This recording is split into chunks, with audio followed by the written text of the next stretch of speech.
This tutorial will guide you through the people management feature in the Machineric software. You will learn how to add internal and external people to your account.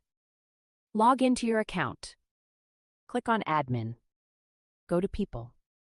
This is your people management dashboard. The user's view shows all the people within your company that have accounts.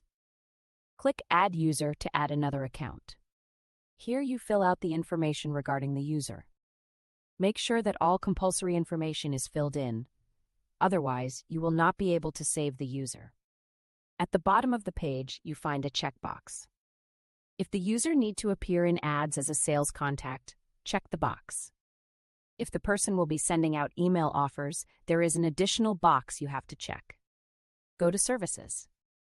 Check the Sender ID Active box. Once you have filled out all information and checked the necessary boxes, click Save. When adding a user, the position title will not always show up correctly at first. Please refresh the page and it will appear as it should. To add external contacts, for example, people that do commission-based work for you but are not part of the company, go to External Contact. Click Add. Fill in the information. Once you are done, click Save.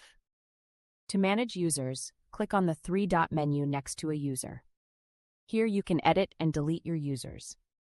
You have now learned how to add users to your Machineric account. Thank you for watching.